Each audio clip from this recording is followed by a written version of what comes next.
ఆంధ్రప్రదేశ్ రాష్ట్రంలో చిత్తూరు జిల్లాలో మంత్రి రోజా, సినీ నటి రోజా ప్రాతినిధ్యం వహిస్తున్న నగరి నియోజకవర్గంలో అసమ్మతి సెగలు పొగలు కక్కుతున్నాయి. అక్కడ ఏం జరుగుతుందా అంటే రోజా వర్సెస్ కేజే అంటున్నారు. కేజే అంటే అక్కడ ఆంధ్రప్రదేశ్ రాష్ట్ర Ediga corporation chairman KJ Kumar, ఆయన సతీమణి కేజే శాంతి కుమారి. అక్కడ 5 మండలాల్లో ఉండే వైఎస్ఆర్సీపీ నాయకులందరూ కూడా ఏకగ్రీవంగా ఒకే నిర్ణయానికి వచ్చారు. మాకు రోజా వద్దు, రోజా అహంభావంతో మమ్మల్ని లెక్క చేయటం లేదు. ఆమె 2 సార్లు ఓడిపోతే మేము పాపం ఓడిపోయింది కదా అని 2 సార్లు ఆమెని మా కృషితో గెలిపించాం. ఆమె అసలు మమ్మల్ని లెక్క కూడా చేయటం లేదు. అందువల్ల ఈసారి మాకు రోజా వద్దు, మాకు కేజే శాంతి కుమారి, గతంలో ఈమె మున్సిపల్ చైర్పర్సన్గా పనిచేసింది,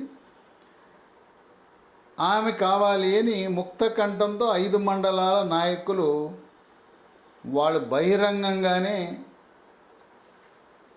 సజ్జల రామకృష్ణారెడ్డి తెలియజేయడం జరిగింది. ఇక దీనికి తోడు అదే నియోజకవర్గానికి చెందిన కీలక నాయకుడు, ముఖ్య నాయకుడు, ప్రస్తుత శ్రీశైల దేవస్థానం చైర్మన్, బోర్డు చైర్మన్గా ఉన్న రెడ్డివారి చక్రపాణి రెడ్డి, ఆయన కూడా రోజాకి నియోజకవర్గంలో ఆమెకి మంచి పేరు లేదు, అక్కడ ఓటర్లు ప్రజలు అనుకూలంగా లేరు, ఆమె అహంభావంతో ఈసారి రోజాకి సీట్ ఇస్తే ఆమె గెలిచే అవకాశాలు లేవు, రెడ్డివారి చక్రపాణి రెడ్డి కూడా కేజే శాంతి కుమార్ అయితేనే అవకాశాలు బాగుంటాయి, అభ్యర్థిని మార్చండి అని చెప్పి హైకమాండ్ దృష్టికి తీసుకువెళ్ళారు. హైకమాండ్ సజ్జల రామకృష్ణారెడ్డి ద్వారా ఏదో రకంగా నాయకులను ఒప్పించి రోజాని మళ్ళీ అక్కడ పోటీ చేయించాలని ప్రయత్నాలు చేస్తున్నా వాళ్ళు మాత్రం ఎవ్వరూ సహకరించే పరిస్థితి కనపడటం లేదు. విశేషం ఏంటంటే వైఎస్ఆర్సీపీ పార్టీకి రాయలసీమలో పెద్ద ఆయన పెద్దిరెడ్డి రామచంద్రారెడ్డి, పెద్దిరెడ్డి రామచంద్రారెడ్డికి 5 మండలాలలో ఇప్పుడు ప్రస్తుతం ఉన్న కేజే కుమారు, కేజే శాంతి కుమారు, రెడ్డివారి చక్రపాణి రెడ్డి, వీళ్ళందరూ కూడా ఆయనకి ప్రియతమ అనుచరులు. శ్రీశైలం బోర్డు చైర్మన్ నియామకం జరిగేటప్పుడు, రెడ్డివారి చక్రపాణి రెడ్డిని నియమించేటప్పుడు కనీసము రోజాని సంప్రదించలేదు. నియామకం జరిగిన తరువాత అందరూ ఏ విధంగా పేపర్లలోనూ టీవీలో స్క్రోల్స్ చూసుకుంటారు, అదేవిధంగా రోజా ఆమె చూసుకుంది.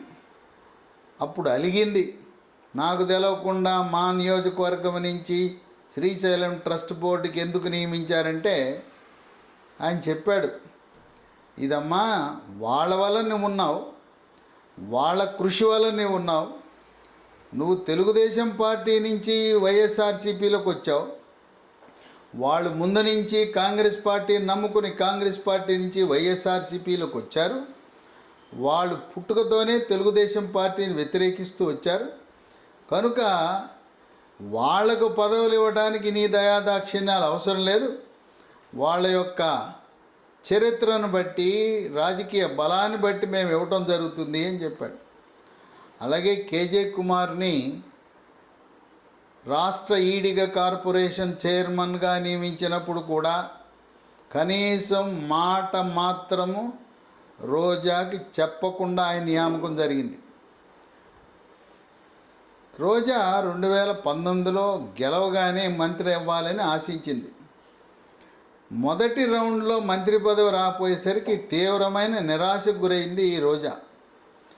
అప్పుడు ఆమె తృప్తిపరచడానికి ఏపీ ఐఐసి కార్పొరేషన్ చైర్పర్సన్ పదవి ఇచ్చారు. రోజా ఆమె మొట్టమొదటిసారిగా తెలుగుదేశం పార్టీలో చేరి తెలుగుదేశం పార్టీ రాష్ట్ర మహిళా అధ్యక్షురాలుగా పనిచేశారు. చేసి 2004లో నగరి నుంచి పోటీ చేసి ఓటమి చెందాడు. 2004లో నగర్లో ఓడిన తర్వాత చంద్రబాబు నాయుడు 2009లో ఆమెని చంద్రగిరి పంపించడం జరిగింది. చంద్రగిరిలో రోజాకి గల్లా అరుణకుమారి కాంగ్రెస్ పార్టీ తరపున హోరాహోరీ పోటీలో మళ్ళీ రెండవసారి 2009లో రోజా అక్కడ కూడా చంద్రగిరిలో కూడా ఓటమి చెందింది. ఇక 2009లో ఓడిన తర్వాత రాజశేఖర్ రెడ్డిని కలిసి పార్టీ మారింది. రాజశేఖర్ రెడ్డి మరణానంతరం వైఎస్ఆర్సీపీ పార్టీలో చేరి 2014లో 2019లో రెండుసార్లు కూడా గెలిచింది. ఆమెకి రాజకీయ అనుభవం లేదు. అక్కడుండే బలమైన నాయకత్వం 5 మండలాల్లో కూడా బలమైన నాయకులు రెడ్డివారి చక్రపాణి రెడ్డి, కేజే కుమార్, శాంతి కుమారి ఇలాంటి బలమైన పునాదులు మూలస్తంభాలు ఉండబట్టి ఆమె గెలుస్తూ ఉంది. ఇప్పుడు హైకమాండ్ సంకటంలో పడింది. ఈమెకి నగరిలో సీట్ ఇస్తే ఆ సీటు కోల్పోయిన వాళ్ళం అవుతాం. అక్కడ గాలి ముద్దు కృష్ణమనాయుడు సీనియర్ తెలుగుదేశం నాయకుడు, ఆయన కుమారుడు గాలి భానుప్రకాష్ 2019లో స్వల్ప ఓట్లతోనే ఓటమి చెందాడు. అందువల్ల గాలి భానుప్రకాష్ చాలా బలంగా ఉన్నాడు. పైగా జనసేన తెలుగుదేశం పార్టీ కలిసి పోటీ చేయటం వల్ల ఈసారి నగరిలో రోజా గెలవటం అనుమానమని ఆలోచిస్తూ ఉంది హైకమాండ్. సరే, ఆమెను ఒప్పించి అమ్మ నిన్ను మళ్ళీ మంత్రిగా తీసుకుంటా గెలిచిన తర్వాత, నీకెందుకు నువ్వు కష్టం, ఎమ్మెల్యేకి ఎందుకు పోటీ చేయటం, నిన్ను మంత్రి పదవిలో తీసుకోవాలంటే ఎమ్మెల్సీ ఇచ్చి కూడా తీసుకోవచ్చు. పైగా నీకు అక్కడ రాయలసీమకు పెద్ద దిక్కుగా ఉన్న పెద్దిరెడ్డి రామచంద్రారెడ్డిని వ్యతిరేకించడం కూడా నీకు కలిసి రాని అంశం. ఎందుకంటే రాయలసీమలో ఉండే ప్రతి నాయకుడు, వైఎస్ఆర్సీపీ నాయకుడు పెద్దిరెడ్డి రామచంద్రారెడ్డి మాట అంటే అది లక్ష్మణ రేఖ. పెద్ద ఆయన చెప్పాడు చెయ్యి. ఈమె కనీస గౌరవము కూడా పెద్దిరెడ్డి రామచంద్రారెడ్డికి ఇవ్వటం లేదనే వార్తలు వెలువడుతున్న తరుణంలో ఆయన కూడా పెద్దిరెడ్డి రామచంద్రారెడ్డి పెద్దగా జోక్యం చేసుకునే పరిస్థితి లేదు. సీటు గురించి కూడా మీ ఇష్టం జగన్మోహన్ రెడ్డి, మీ ఇష్టము, మీ PK Prashant Kishor PK team survey ఆధారంగా మీరు నిర్ణయం తీసుకోండి, నా వంతు కృషి నేను చేస్తానని అన్నా. రోజా నగరిలో పోటీ చేస్తే ఆమె గెలుపు కష్టతరమే అని విశ్లేషకులు భావిస్తున్నారు.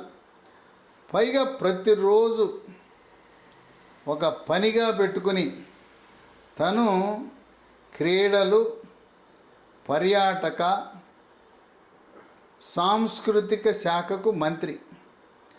తన మంత్రిగా తన బాధ్యతలు నిర్వర్తించకుండా, తన శాఖలు పర్యవేక్షించకుండా ఒక ఎజెండాగా పెట్టుకుని చంద్రబాబు నాయుడిని తిట్టడం, లోకేష్ని తిట్టడం, పవన్ కళ్యాణ్ని తిట్టడం, పవన్ కళ్యాణ్పై వ్యంగ్యాస్త్రాలు వేయటం, ఈ విధంగా రోజా నోరు పారేసుకోవటం వల్ల నగరి నియోజకవర్గంలో ఉండే తటస్థులు, విద్యాధికులు, మేధావులు, విద్యావంతులు వాళ్ళు కూడా ఆమె వైఖరిని అంతగా ఆమోదించే పరిస్థితి లేదు. ఈ విధంగా ఈ తిట్ల పురాణము, వ్యంగ్యాస్త్రాలు, అవమానకరమైన డైలాగులు, సినిమా డైలాగులు లాంటి డైలాగులు రోజా ఆమె ప్రతిరోజు మీడియాలో వదలటం వల్ల ఆమె నగరిలో పోటీ చేస్తే కష్టకాలమే, శాసనసభ మెట్లు ఎక్కటం కష్టమేనని విశ్లేషకులు భావిస్తున్నారు. రోజాని మళ్ళీ అక్కడ పోటీ చేయిస్తే గాలి భానుప్రకాష్ విజయము, తెలుగుదేశం పార్టీ విజయము నల్లేరుపై నడక అని చెప్పి రాజకీయ విశ్లేషకులు భావిస్తున్నారు.